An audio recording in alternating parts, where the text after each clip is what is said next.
Stand clear of the closing doors, please.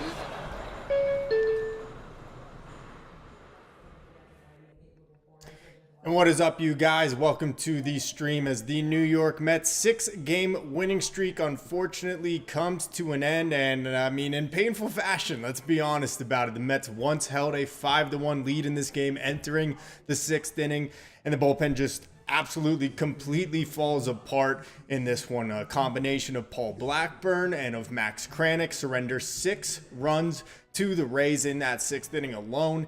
And then from there, the Mets' inability to hit with runners in scoring position. They end up going 2 for 16 in this one. A season worst for a team that already is among the worst in Major League Baseball at hitting with runners in scoring position. It rears its ugly head as they can't cash in on opportunities in the 7th, 8th, or even the 9th inning there. And unfortunately, they do see their 6-game winning streak come to an end in a final of 7-5. Guys, what is up? I'm Tony Metro. If you're new to the channel, be sure to subscribe. I do daily Mets recaps and other daily Mets content. You can find it all here on my YouTube channel. Be sure to leave this stream a like. I really appreciate it. It goes a long way toward helping me out here and keeping things going. And if you want to check out my other platforms, TikTok, Instagram, and Twitter, links to all of those are in the description below. So let's get into it. It's a tough loss. It's hard to be disappointed with the Mets when they're on a 6-game winning streak. They have the best record in baseball. They had a 5.5-game lead entering today's play over the Phillies in the National League East. But this one still stings for a lot of different reasons. So let's recap. Clay Holmes on the mound, and the Mets taking on Taj Bradley, his opponent starting for the Rays. And the Rays end up getting a solo shot from Aranda in the 4th inning to open the scoring, but the Mets immediately coming back in the bottom half of that one, taking advantage of some really shoddy Rays defense. That was actually the theme there for a couple innings, or really even the entire night for the Rays, as the Mets able to get 2 on the board and reclaim the lead. And then the very next half inning, more poor defense from the Rays infield opens the door. Starling Marte already with a single in this one, an RBI in that 4th inning, comes right back in the bottom of the 5th and has a 2-out, 2-run single. Juan Soto draws a bases loaded walk, and the Mets look like they are off and running a 5-1 lead. Clay Holmes didn't look his sharpest to that point, but only was at 79 pitches, had only made that one mistake, leaving a ball up for a solo home run to Aranda back in the 4th. And I was convinced 100% Clay Holmes is definitely going back out to pitch the 6th inning, at the very least getting the 6th inning. And to my complete surprise, Carlos Mendoza ends up going to the Mets bullpen and summons Paul Blackburn. And Blackburn is immediately greeted very rudely by the Rays as they get 4 consecutive hits off of him. And all of a sudden, it's a 5-2 game. So on comes Max Kranick. He gives up a hit and then gets a fielder's choice on a ground out that scores another run. It's now 5-4, or I'm sorry, that would make it 5-5. And then with 2 outs, a 2-run shot from the Rays catcher Jansen, and that makes this a 7-5 ball game. A 6-run inning there from the Rays off of Paul Blackburn and off of Max Kranick, and the Mets unable to mount and complete the comebacks there in the 7th inning. They end up having first 2 runners aboard in Soto and Alonso via walk. Jeff McNeil moves them over on a ground ball to the right side. Starling Marte strikes out, and then it was a weak fly out from Ronnie Mauricio to end that threat. Then in the 8th inning, Juan Soto hits a ball 374 feet to the right field fence just in front of the Cadillac Club, and it just barely comes up about 5 feet short of going up, out, and over the wall for what would have been a potential game-tying homer. And then in the 9th, the Mets able to get 2 runners aboard with 1 out. Brett Beatty is hitting. He came in earlier in the game to pinch hit and drew a 4-pitch walk. And then, unfortunately, hits into a fielder's choice, and then Ronnie Mauricio once again left holding the bag to end this game, swings and misses at 2 consecutive sliders, and then takes a 3rd one right down the plate. And that is the end of the ball game. The Mets end up losing it 7-5. It's a frustrating loss for sure. And I say that after every loss because I hate losing, of course. I hate to see the Mets lose. But again, they've built some goodwill with us, this fan base, because of how well they've been playing, the 6-game winning streak that they were just on, having a pretty healthy lead in the NL East, best record in all of baseball, most wins in MLB. But this one just hits a little different. I can accept a 7-5 loss where Clay Holmes didn't have it and the Mets just, struggled against a pretty decent pitching performance from the Rays. But that wasn't the case at all. Clay Holmes pitched 5 really solid innings. He didn't look his sharpest by any means, but 79 pitches, 50 of them were strikes. I just could not believe that Carlos Mendoza pulled him. Now, the only potential reason I was thinking in the moment was that because it was a pretty long bottom of the 5th for the Mets, there was a pitching change for the Rays, and I'm thinking maybe Holmes was just sitting on the bench too long and they wanted to go to another arm. Then I started thinking a little bit more and realized that Clay Holmes, as of right now, here in only the 2nd week of June, has already pitched as many innings in a single season as he ever has in his career. Obviously, we know because he's spent the majority of his career as a reliever, as a closer, only had a few starts in 2019 when he was a member of the Pittsburgh Pirates. So I am convinced that the Mets are planning to put Clay Holmes on an innings limit moving forward to preserve him throughout the rest of 2025.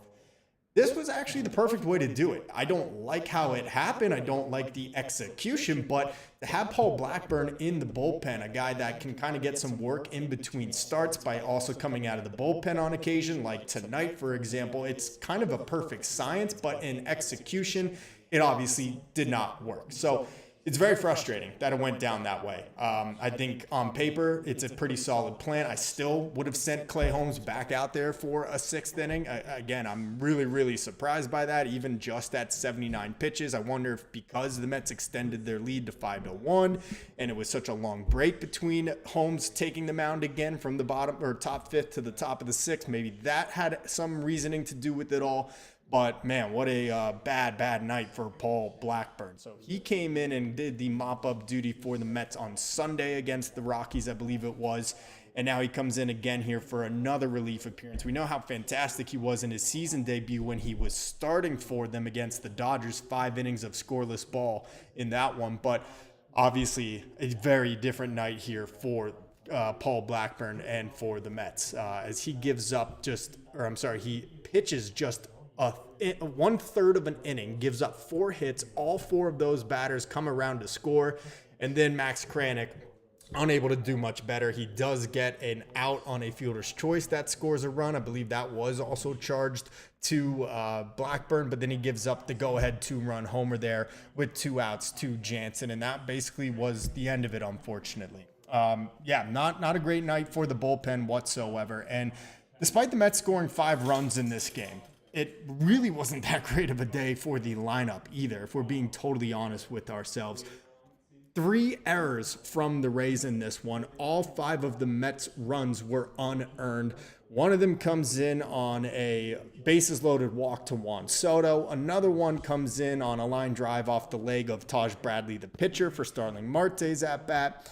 And then just a comedy of errors from the Rays defense. Even the play out in right center field in the 7th, or it might have been the 8th inning, where the 2 outfielders collide, and then even the Mets can't take advantage of it. Leadoff runner at second in Francisco Alvarez. Lindor leading off, or not leading off, but the next batter out, he strikes out. Brandon Nimmo strikes out. Juan Soto very nearly hitting a 2-run homer that would have tied this ball game up, but unfortunately, not the case. And the Mets end up going 2 for 16 with runners in scoring position. Tough day for Nimmo, 0 for 5 with 3 punch outs. Lindor 1 for 4. He did draw a walk. Soto was 1 for 4, an RBI and a walk. Pete Alonso had a double in this game and came around to score once.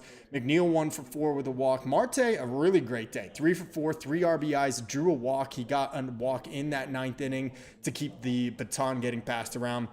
Tyrone Taylor ends up 0 for 3. He had an RBI, including one on a really well-hit ball to the left side of the infield that the Rays shortstop made a tremendous play on. That might have changed the entire complexion of this game if he doesn't glove that and get the feed to second in time for the out, because Taylor able to beat it out for the double play. A run does come home to score, but we were potentially looking at 2 runs scoring on that play and runners at first and second with nobody out. So that was really big. But overall, I mean, you go 2 for 16 with runners in scoring position. It's not a very good night for your offense, despite scoring 5 runs. But like I said, all 5 of those runs were unearned. So it was a credit really to the Rays' terrible defense in this one, more so than it actually was what the Mets bats were doing. I did think they worked some pretty good plate appearances. They drew a handful of walks in this game, but unfortunately that big hit did elude them in this one. And when the pitching finally for once doesn't show up and hold their end of the bargain up, the Mets offense unable to climb themselves out of that hole. So it's a tough one for sure. I'm thinking at 5-1, like, I don't want to get greedy or anything, but Mets are about to go on a 7-game winning streak, and they're just absolutely on fire, and it feels like the bottom just completely fell out at that point. So very tough one for sure. I can't get too worked up over it, but it happens. Everyday Mets, what's up, man? Yeah, a tough one. This lineup got lucky today. Tomorrow they got their ace with Rasmussen on the mound. Absolutely. Yeah, it is not going to get any easier tomorrow now with Rasmussen on the mound. Look, if the Mets end up losing 2 out of 3 in this series, will it suck? Yes, 100%. But is it the end of the world? No. Even if they get swept, is it the end of the world? No. But then we start to have a conversation, right? You want to avoid sweeps at all costs. But if the Mets do end up losing 2 out of 3 in this series, like I said, they have built up so much equity, so much goodwill with us as fans and with their own right in the standings and with being the best team in baseball, the best record in baseball to this point. But this one is just bizarre. Very different from what we've seen throughout the season. Typically, the bullpen, you give them a 4-run lead and you are coasting the rest of the way for the most part. We haven't seen Blackburn in relief all too often. I mean, really, I believe this is only the second time that Blackburn has pitched out of the bullpen for them so far, and it was a disaster. There's no other way to put it. It felt almost similar to what happened yesterday when Stanek took over in the 9th inning and gave up 3 consecutive hits, and then Edwin Diaz had to walk the tightrope out of that one. So it goes to show you can't just rely on one particular piece of your team every single night out. So tough one for sure. Even Mookie's really upset about it, as you can hear over here. Yeah, really tough one. So give me a second. We're going to pause for just a moment, and then we're going to come back. I want to hear what Mendoza here has to say about his reasoning behind taking Clay Holmes out. Me personally, I didn't understand it. I think on paper, it's a good idea to try to preserve Holmes for the rest of the season and, make sure he's able to pitch down the stretch and into October, but it didn't work out today. And sometimes that's just how it goes. Paul Blackburn, like I said, 1/3 of an inning, gives up 4 hits. All 4 of those batters come around to score. Max Kranick was not a whole lot better than Blackburn in this one, including the 2-run shot that he gives up to Jansen, and that ends up being the game winner in this one. So really frustrating loss for sure. What is your guys' feelings from this game? How are you feeling about the Mets right now? Do you feel super disappointed, like everything went out the window? I can't subscribe to that. That's not how I'm feeling at all. Like I said, hopefully the Mets do win this series. They win the next 2 in this one. But even if they do drop 2 out of 3, the world's not ending, and I'm not going to freak out. But this game is just one of those, like, when you have a 4-run lead heading into the 6th, like, that's a gut punch. That is such a gut punch for that to happen that way. Let me know in the comment section over here how you guys are feeling. Everyday Met says good things happen when we put the ball in play. The Rays gave us 13 strikeouts. Yeah. Put the ball in play and make them make a play. And the Rays are typically a really good defensive team historically over the last, decade of Rays baseball. But, they looked horrid today. And the Mets, for the most part, took advantage of it. But in the end, did they really? Because they go 2 for 16. Yeah, they cash in 5 unearned runs. But they had a lot more opportunities than that and just failed to do it. So it is a very annoying loss for sure. Not one that's going to be a backbreaker or anything. And I will say this, I do like the fight that the Mets lineup showed down the stretch there in the 7th, the 8th, and the 9th inning. Runners in scoring position in all of those innings. But here's the thing.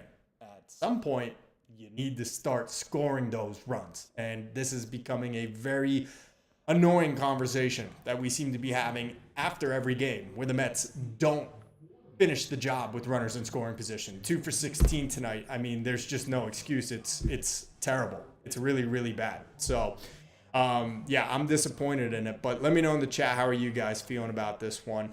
Marte everyday DH says everyday Mets. Yeah, I mean, honestly, at this point, you might as well, because Brett Beatty looks like the normal Brett Beatty again. Like, he hasn't hit for 3 weeks. So, yeah, he had his great little 2-week stretch, and now he's back to not hitting at all. So, I would say that there's going to be some changes coming here pretty soon. I haven't heard anything about Jesse Winker lately and whether he is coming back or not, but I think it's time we have a serious conversation about Ronnie Mauricio. Ronnie does not look ready to be in the big leagues, and he really only got the call because of the injuries that they had and they needed another body. So Mauricio got brought up. But I think it's evidently clear that Ronnie Mauricio is not ready to handle big league pitching yet. Not to say that he never will be, but this guy hasn't played baseball in basically a year and a half. And he has gotten kind of thrown into the fire here. And I would suspect that as soon as Winker or whoever the next position player that is ready to come back to the big league club, it's going to be Ronnie Mauricio that is going to go back down to AAA. So that's clear and cut to me, no doubt about it. Give me a second here while I make sure. I'm going to actually change mics again because we have been having all kinds of difficulties. Let me know if you guys can still hear me. Should be able to, but definitely please let me know so I'm not just talking on mute here for the entire time. But if you could let me know in the chat here, would really, really appreciate that. It's Friday the 13th. Weird stuff is going on around here, and I don't know what it is, but lots of banging in my apartment complex. So I'm hoping nothing weird's happening, but same with my laptop. It hasn't been charging for some reason today. Spooky stuff out there, right? Jason Voorhees about to walk through my back door, I'm pretty sure. So hopefully that's not the case, but if it does, maybe I go viral. I might get murdered, but maybe I still go viral. So, you know, it's like, got to weigh the pros and the cons, right? Let's see, this chat's not working either. All right, you can hear me, but the volume is low. Yeah, that's just because it's coming in through my laptop now. So what I'm going to do is mute the TV here, and then hopefully you'll be able to hear me a little bit better and bring the laptop a little bit closer to me. But yeah, I mean, a really frustrating, annoying kind of loss. But at the same time, like, hey, we just had a 6-game winning streak. The Mets were 5.5 games up on the Phillies in the National League East entering today. It now drops to 4.5, of course. The Braves, who are in 4th place, but still, I'm always going to keep my eye on them. They do end up having a big win over the Rockies, like 12-2. So both those teams gain a game on the Mets in the standings. I believe the Nationals lost to the Marlins, so like, okay, that's good, but really not too concerned about them at the moment. But yeah, I mean, just odd game. Because like I said, it's normally you give this pitching staff, whether it's the rotation or the bullpen, a 4-run lead heading into the 6th. And unless you're playing the Dodgers or the Cubs, who have a really good lineup, you're feeling pretty good about them holding on to it. But maybe it's just because we're not super familiar with the Rays, but they do have a really good offense. They have a talented lineup. It's one of the better scoring ones in the American League. So maybe that's on me for not doing more homework on them and thinking that they just kind of lay down and take it from there, because that 6th inning, man, they just were attacking Paul Blackburn, just roping line drives off of him left and right. And by the time he got taken out of that one, Kranick couldn't do a whole lot better. And it's a tough one for sure. But it'll be very interesting now to see what the Mets end up deciding to do with Blackburn moving forward. Is this the plan with Clay Holmes first and foremost? Are they going to limit him to a certain number of pitches or innings moving forward so that they can keep him on track to pitch all the way through the end of the season and then into the postseason in October? And if so, is Blackburn that guy they piggyback off of him out of the bullpen? Then we also have to factor in all the situation or, you know, whatever it is with Kodai Senga. He took his MRI today. We still don't know how long he's going to be out. Hopefully, obviously, it's short term and not as long as it potentially could be. And then that throws another wrinkle into the pitching staff for this team. And then another one that we heard today, Frankie Montas in his rehab assignment in AAA today got absolutely lit up. I mean, I think 10 earned runs. I think it was 10 earned runs for Frankie Montas today, who already has not been pitching well in AAA in his previous rehab outing. So I'm not super concerned about the Mets starting rotation. I just made a video about that today on my channel. You can check it out. That was really talking about Kodai Senga. And if it's only a 4 to 6 week absence for Senga, the Mets have the pitching depth to make up for it with Sean Manaea coming back. I referenced Frankie Montas in that video too, but at this point, I'm not so sure I want Frankie Montas to be pitching in the big league level because he is not even getting it done in Syracuse right now. So there's some things that the Mets need to consider about this starting rotation moving forward and how everyone can be most effective. Maybe it's changing Blackburn to being a starting pitcher if we do lose Senga for an extended period of time, or if Frankie Montas just isn't capable of being a good starting pitcher in an MLB rotation. But those three things for me are most interesting about what we're going to see happen with this starting group over the next couple of weeks. Senga's injury, is Clay Holmes potentially on a innings limit or a pitch limit moving forward to keep him healthy throughout the 162? And then Paul Blackburn, is he just not an effective reliever? Is he better as a starter? Because the numbers are clear. He gave you 5 innings scoreless ball in his debut as a starter against the Dodgers 2 Mondays ago. And now his last 2 relief appearances have not been very good at all. So I think those three things, plus Montas obviously not pitching well down in AAA for his minor league rehab assignments, makes it a lot of interesting questions about how they're going to move forward with all of this. But I hope that the audio is decent enough for you guys right now. Unfortunately, I can't use the real microphone because we got to charge the laptop. That's on me. I need to be better about keeping this charged, but I'm trying to get the streams ready while the game is still going on so I can come to you guys as soon as possible. But hopefully it is all working. Appreciate everyone that is in here and watching. Be sure to leave this stream a like. Really, really helps me out. And to subscribe if you're not already. You can turn channel notifications on too so you know when I'm going live or posting any of my other daily content. But I want to hear from you guys. What's the most frustrating part of this game for you? For me, it's not necessarily that 6th inning. Yeah, that sucked, but every now and again, it's going to happen to a MLB team. No matter how good your staff is, like, you're going to have a blow-up inning like that where nobody can just seem to get the opponents out. And unfortunately, that was tonight with Paul Blackburn and with Max Kranick. But I think what's most frustrating to me is seeing that Ronnie Mauricio is not ready. Today told me he's not ready to hit in the big leagues. He's hitting below 200 now in his short time here. He had 2 big opportunities, one in the 7th inning and then again with runners on the corners and 2 outs to end the game. And that final at-bat was brutal. I mean, swung at 2 sliders that really he had no chance of making contact with, and then took a 3rd one right down the plate to end the game. I think that very soon we are going to see Ronnie Mauricio getting put back down into AAA. It's all kind of dependent on when Jesse Winker's ready to come back, when Mark Vientos is ready to come back. We saw Vientos taking BP today at Citi Field, so my guess is he's probably getting back sooner than later. I don't think they'll even require him to go into a minor league rehab assignment. I think they'll probably just reactivate him, let him run through some live BP simulated game, stuff like that. Make sure he's all good there. But I don't actually believe that they're going to have Vientos go to Syracuse. Though, with the way he's been hitting so far in 2025, it may not be the worst thing for him to spend a week or 2 in AAA and try to get himself a little bit right and back into game shape. But to me, I think that's the most disappointing thing is Ronnie Mauricio has shown to me he's just not ready to hit big league pitching at this point. And I don't blame him. I still think Mauricio could be a really, really good player and a really good hitter and super dynamic. But the guy hasn't hit or played baseball really in a year and a half. And he had that week in Syracuse and we all got really excited and we were all pumped when he got called up. But I think it was too fast. So I think Mauricio ends up getting sent down very soon.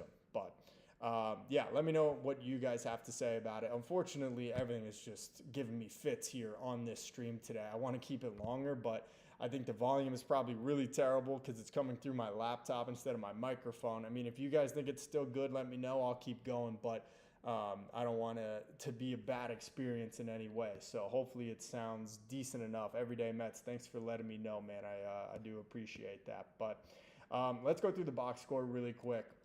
And then we can come back to some closing thoughts here. It's a Friday night anyway. Everyone's kind of hanging out, doing their thing, going out, whatever they may enjoy on a weekend night. I personally enjoy watching the Mets win on Friday nights. Unfortunately, we didn't get that today. So instead, we're here doing a sad boy post-game stream. But let's go to the box score. Clay Holmes, 5 innings pitched, 3 hits, 1 earned run. He gives up 2 walks. He struck out 3. His season ERA is at 2.87. The dude has just been seamless transitioning from the bullpen to a starter. Hopefully he's able to continue to pitch at least some decent length. Again, don't know if the plan is for an innings limit or if it is for a pitch limit, but obviously, getting pulled there after the 5th didn't make a whole lot of sense unless that is Carlos Mendoza's plan and the front office's plan to try to keep him healthy throughout the whole year. Paul Blackburn, an inning and a third of an inning, 4 hits, 4 runs. It's just, there's nothing more I need to say about that. Max Kranick ended up soaking up an inning and 2/3, but not before he allowed one of the inherited runners from Blackburn to score and then gave up 2 earned runs of his own. He gives up a walk and a strikeout in that one. His first return appearance since getting sent down to AAA. So little concerned about that. Hopefully his mental psyche is still all okay. I thought when the Mets sent him down that it was really to get a fresh arm back up to the team in the form of Garza, who also pitched in this one. But it sounds like maybe the Mets actually put Kranick down and were planning to leave him down because he was there for, I believe it was an entire week or so. So I'm not totally sure about how that all went with the Mets sending Kranick down and then bringing him back up today. But not the Kranick that we were used to seeing at the beginning of this year, and his ERA has now ballooned up a little bit to 3.86. So someone that the Mets depended on a lot early in 2025 has not been as trustworthy as he was for the first 2 months or so of the season. And then Garza comes in and now I believe has, 3 innings of scoreless ball for the Mets since coming over in the trade from San Francisco. He goes 2 innings. He does give up 3 hits. He did give up some loud contact on a line drive that Pete Alonso was perfectly positioned to snare. But it's just a little bit more of pitching lab bullpen magic from the Mets. We'll see how long it lasts. I'm not banking on Garza being a stalwart in this bullpen for the rest of the year, but you take it any way that you can get it. So pitching-wise, obviously not a great day from the pen. You know, the final numbers, it's 4 innings, and they give up 6 runs. That's just not going to ever win you a ball game. So really, really bad day for the Mets bullpen. And then we already kind of ran through the lineup for the most part. Tough day for Nimmo, 3 Ks and an 0 for 5. Soto with a pretty decent day, 1 for 4, an RBI, a walk. He brought in that run on that walk. It was bases loaded. He did strike out once, and then Pete Alonso, despite having that double, he does go 1 for 4, and he did have 2 strikeouts, one of them with a bases loaded, no one out jam for the Rays. I believe that one came in the 5th inning. But huge day for Starling Marte, 3 for 4, 3 RBIs, 2 separate RBI singles, one of them for 2 runs. And then Jeff McNeil, I mean, it was a 1 for 4 game. He also drew a walk in this one, though, and he also got that little 9th inning rally started. Unfortunately, nothing comes of it, but good on Jeff McNeil with 1 out there after Pete popped out to open the 9th inning to get the Mets a chance with that single into right field. But unfortunately, the magic runs out. They come up a little bit short tonight. The bullpen, obviously the main culprit in this one, but can never forget the bats, 2 for 16 with runners in scoring position, and you're just not going to win many games doing that. So definitely lots to get fixed moving into tomorrow's game, which let's actually preview real quick before I sign off. So game 2 of the series between the Mets and the Rays tomorrow, 4:10, and it will be Tyler McGill on the mound. He is 5-4, 3.76 ERA. Has pitched a little bit better lately. Now, granted, his start last time out was on Sunday against the Rockies. He was cruising in that one, no hits through 4, and then the 5th inning started to creep up on him, and he ended up, I think it was 5 1/3 innings pitched and gave up 2 or 3 runs in that one.